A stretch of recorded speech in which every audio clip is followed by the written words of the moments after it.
प्यारे विद्यार्थियों, अभी मेरी एक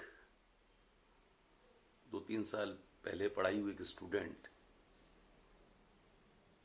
एन पद्मा कॉलेज में मुझसे मुलाकात करने के लिए आई। तो जब वो पढ़कर निकली तो मेरे पास बातचीत करते हुए उसने बोला कि सर, मेरे माता पिता मेरी शादी करना चाहते हैं, लेकिन मेरी शक्ल सूरत की वजह से मेरी शादी नहीं हो पाती है। मेरा रंग सांवला है और बस मैं ठीक ठाक नहीं लगती हूँ। जबकि वो बच्ची पढ़ने में बहुत मेरिटोरियस थी।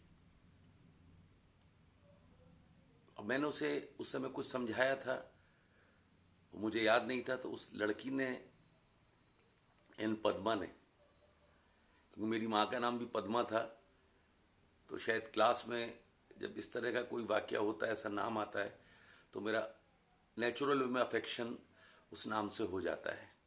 वो मुझे अपनी माँ दिखाई देने लगती है। ये मेरा एक बहुत इमोशनल पार्ट है। आप जो विद्यार्थी मेरे से पढ़े हैं वो बहुत अच्छे से इस बात को जानते हैं। मैं थोड़ा विशेष ध्यान देने लगता हूँ जब पद्मा नाम की कोई लड़की क्लास में होती है। अक्सर सेक्शन में कहीं ना कहीं होती है। मैं बता भी देता हूँ कि इसलिए थोड़ा ध्यान तुम पर ज्यादा रहेगा, क्योंकि मैं अपनी माँ को ढूंढता हूँ उसके अंदर। तो उसने मुझे बताया, सर, कि आपने उस समय मुझे कुछ समझाया था और उसने कुछ बातें बोली, तो शायद मुझे थोड़ा बहुत याद आया। उस समय मैंने उसको क्या समझाया था मुझे मालूम नहीं था, लेकिन उससे उसको एक रास्ता मिला। बस वही एक थॉट और आइडिया लेकर जो उस समय मैंने कुछ बोला होगा और आज कुछ मुझे याद आ रहा है, तो एक छोटा सा समय लेकर आपके बीच में शेयर करना चाहता हूं। आप देख रहे हैं कि अमेरिका में क्या हो रहा है, किस तरह से काले लोगों के साथ आज हम आधुनिक युग में हैं और हम किस तरीके की स्थिति में हैं। अमेरिका जैसा विकसित राष्ट्र में भी गोरे और काले का भेद है। हम भी आज उसी, कहीं ना कहीं उस समस्या से हमारा देश भी जूझ रहा है। हमारे समाज में भी बहुत सारी भ्रांतियां हैं सुंदरता को लेकर। मैंने उस बच्ची को ध्यान में रखते हुए, जैसे मैंने उस समय कुछ कहा होगा, भी आपके बीच में हूं, तो मैंने उसको उस दिन भी मैंने डिस्कशन किया जब वो 2-3 दिन पहले मुझसे मिली। शायद वो डिस्कशन का ही सार मैं आपके सामने रख रहा हूं। मैंने उससे कहा, देखो, महात्मा गांधी, मदर टेरेसा, अब्दुल कलाम आजाद और मेरी मां, मैं इन चारों जिनका मैं जिक्र कर रहा हूं, और भी बहुत सारे नाम है, लेकिन वीडियो बड़ा ना हो इसलिए मैं बहुत शॉर्ट में बात करना चाहता हूं और आप उस बात को समझ जाएंगे। जो 4 नाम मैंने आपको गिनाए, ये चारों लोग सुंदर नहीं है, औसत दर्जे के हैं, लेकिन इनके सामने अगर आप इंडस्ट्री की खूबसूरत से खूबसूरत हीरोइन को भी खड़ा कर देंगे या किसी हीरो को खड़ा कर देंगे, तो इनके सामने वो कहीं नहीं टिकेगा। मदर टेरेसा के सामने विश्व की सबसे सुंदर महिला, जिसको आप शक्ल सूरत की सुंदर की बात कर रहा हूं, आप खड़ा कर दीजिए। मदर टेरेसा से ज्यादा सुंदर स्त्री इस धरती पर पैदा नहीं हुई। महात्मा गांधी के साथ आप अमिताभ बच्चन को खड़ा कर दीजिए। महात्मा गांधी से सुंदर पुरुष इस भारतवर्ष की जमीन पर पैदा नहीं हुआ। अब्दुल कलाम, सामान्य, किसी को भी खड़ा कर दीजिए, विश्व के सर्वोत्तम हीरो को। अब्दुल कलाम से सुंदर कोई है क्या? मेरी मां एकदम साधारण महिला, एकदम साधारण शक्ल सूरत, लेकिन मैंने अपने जीवन में अपनी मां से सुंदर स्त्री नहीं देखी। यानी मैं ये कहने का मतलब बता रहा हूं आपको, जिसमें गुण होते हैं, जिसको हम प्यार करते हैं, वो हमेशा सुंदर होता है, वो हमेशा सुंदर लगते हैं। जैसे बचपन में मुझे मेरी दादी बहुत अच्छी लगती थी, बहुत सुंदर लगती थी। मैंने बहुत ओल्ड एज में उनको देखा, तब भी मुझे बहुत सुंदर लगती थी, क्योंकि वो खाना बड़ा टेस्टी बनाती थी। मैंने उतना स्वादिष्ट खाना आज तक नहीं खाया। मैं अपनी मां से शिकायत रहा, मेरी पत्नी से शिकायत रहती कि मेरा दादी जैसा स्वाद कभी खाने में नहीं आया। इस बचपन में छोटा था तो वो खाने की वजह से मुझे सुंदर दिखती थी, क्योंकि खाना बनाने का गुण था उनके पास। वैसे ही मुझे अपनी पत्नी सुंदर लगती है, मुझे अपनी बेटी सुंदर लगती है, मुझे अपनी बहू सुंदर लगती है, क्योंकि इनसे मैं प्यार करता हूं। हम जिनसे प्यार करते हैं वो अपने आप सुंदर लगते हैं हमको। और जो सुंदर नहीं लगते हैं या जो बनावटी सुंदरता होती है उसकी डेफिनेशन अलग है। मेरा all time favourite cricket player अगर मैं पूरी जिंदगी का निचोड़ निकालूं, विवियन रिचर्ड्स, वेस्ट इंडीज में पैदा हुए। शक्ल सूरत देखिएगा उनकी आप कभी, लेकिन मुझे उनसे ज्यादा सुंदर क्रिकेट में कोई आज तक खिलाड़ी लगा ही नहीं, क्योंकि खेल इतना महान था उनका, इतने जबरदस्त बैट्समैन थे वो कि सुंदर ही दिखते थे। मैं उनकी मैंने फोटो, मेरा बेटा आज भी खींच खींच कर मेरे पास भेजता है कि डैडी का हीरो। सचिन तेंदुलकर सुंदर हैं क्या? विराट कोहली सुंदर है क्या? नहीं है सुंदर। ये हमको सुंदर लगते हैं क्योंकि इनके पास गुणों का खजाना है।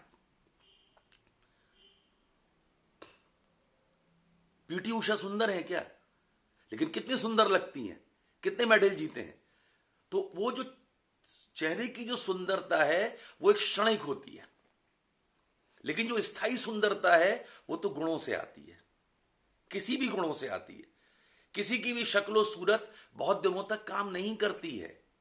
आप बहुत लंबे समय तक सुंदर नहीं रह सकते हैं, शक्लो सूरत की बात कर रहा हूं, लेकिन आपके अच्छे काम, आपका प्यार, आपकी इंसानियत लंबे समय तक आपको सुंदर बनाकर रखते हैं। तो अगर आपको सुंदर बनना है, सच में सुंदर बनना है, तो मैंने जिन व्यक्तियों का जिक्र आपसे किया, ये सब गुणों का खजाना है।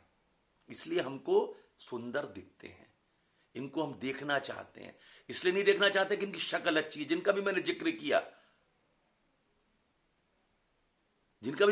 किया ये कोई भी सुंदर नहीं है, लेकिन हमको सुंदर लगते हैं, हम इनको देखना चाहते हैं, हम इनसे प्रभावित होते हैं। क्यों होते हैं? क्योंकि इनके काम इस तरह के हैं। तो अपने आप को सुंदर बनाने के लिए आप अच्छा काम करिए। मेरी जिस लड़की से जिक्र हो रही थी, एन पद्मा से, उसने मेहनत की, बैंक में प्रोविशनरी ऑफिसर बनी, अभी ग्वालियर में पोस्टेड है, प्रोविशनरी पीरियड में है, भिलाई आई हुई है क्योंकि माता पिता उसके यहीं पर रहते हैं। अब कहती है सर के शादी के ऑफर बहुत आते हैं। तो मैंने देखना प्रोविशनरी ऑफिसर बन गई तो सुंदर हो गई। तो हंसी मजाक में मैं उससे बोला। तो मेरा कहने का पर्पस ये है कि कभी भी अपना मूल्यांकन, मैं अपने सारे विद्यार्थियों से आग्रह कर रहा हूं, कोई कॉम्प्लेक्स मत पाल लेना। कोई भी आदमी अच्छा तभी आपको लगता है जब उसके पास गुण होते हैं। यदि मैं भी आपको अच्छा लग रहा हूं तो उसके कारण यह है कि मैं आपको क्लास में अच्छा पढ़ा रहा हूं। मेरे और भी टीचर आपको बहुत अच्छे लगते होंगे, वो इसलिए अच्छे लगते हैं क्योंकि वो अच्छा काम कर रहे हैं, अच्छा अध्ययन कर रहे हैं। समाज में भी जो बहुत सारे लोग हैं मुझे इसलिए अच्छे लगते हैं क्योंकि वो समाज सेवा का काम कर रहे हैं। अटल बिहारी वाजपेयी मुझे इसलिए अच्छे लगते हैं क्योंकि वो सुंदर नहीं थे, क्योंकि राजनीति में जो शुद्धता उन्होंने दी वो एक पैमाना बना, इसलिए मुझे अच्छे लगते हैं। तो मैंने बहुत नॉर्मल आपके सामने बिना किसी सोच विचार के मैं आया था आपके बीच में, अक्सर ऐसे ही आता हूं। और मेरे मन में आया तो उस बच्ची का ख्याल मेरे को आया, एन पद्मा का, तो अपनी माँ का भी मुझे बहुत ख्याल आया। तो मैंने उस रेफरेंस में मैंने देखा कि मैंने अपनी माँ को जिस तरह से काम करते हुए देखा, अभी मैं अपनी पत्नी को जिस तरह से काम करते हुए देखता हूं, तो मुझे एहसास होता है कि सुंदरता की परिभाषा क्या होती है। आप सुंदर हैं वो टेम्परेरी चीज है, आपके गुण आपको सुंदर बनाते हैं। बस मेरा ये कहना है, आप जिससे प्यार करते हैं वो आपको सुंदर लगता ही है। मेरी बेटी है, एकदम औसत दर्जे की है, लेकिन वो मुझे बहुत सुंदर लगती है क्योंकि मेरी बेटी है, मैं उससे प्यार करता हूं। मुझे अपने विद्यार्थी बहुत सुंदर लगते हैं। क्यों लगते हैं? क्योंकि मैं जानता हूं कि इस प्रोफेशन में मुझे जो कुछ भी मिला है मेरे स्टूडेंट से मिला है, मेरी पहचान मेरे स्टूडेंट्स है। मैंने कई बार कहता हूं मेरे लाइफ से स्टूडेंट्स को हटा दीजिए, मैं बेकारी हूं। तो इसलिए मुझे स्टूडेंट्स कैसा भी रहे, मैं कभी शक्लो सूरत मेरा पैमाना नहीं रहता, मुझे बस हर स्टूडेंट अच्छा लगता है, चाहे वो मेरिट में आता हो या फेल होता हो। अगर मेरे से पढ़ा है तो वो अच्छा लगेगा, क्योंकि मैं अपने स्टूडेंट से प्यार करता हूं। तो प्यार और गुण, ये दो चीजें व्यक्ति को सुंदर बनाती हैं, हमारे दृष्टिकोण को सुंदर बनाती हैं। इसलिए रंग कैसा है, रूप कैसा है, पैर छोटे हैं, लंबे हैं, आंखें कैसी हैं, बाल हैं नहीं हैं, या क्या आपका पैमाना है, वो एक पर्सनल चीजें होती हैं। बाकी सुंदरता का पैमाना तो मेरे विद्यार्थियों आपके गुण और आपका नजरिया ही होता है।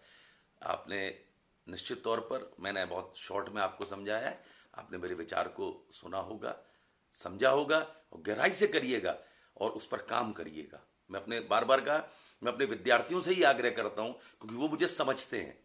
बाकी शायद हो सकता है मेरी बात को इस कान से सुने, उस कान से निकाल दें, उतनी गहराई से न लें, लेकिन मेरे विद्यार्थी हमेशा मैंने शिद्दत से महसूस किया है कि बहुत अच्छे से इन चीज़ों को फॉलो करते हैं। तो अपने पूरे पुराने और नए सारे विद्यार्थियों से मेरा आग्रह है कि मेरी इस भावना को समझें और अपने गुणों का विकास करें, अपने बच्चों में करें, अपने समाज में करें। और कोई भी व्यक्ति किस वजह से सुंदर होता है वो मैंने आपके सामने बहुत प्यार और स्नेह से रखा है। प्लीज़ इस बात का बहुत अच्छे से ध्यान रखिएगा।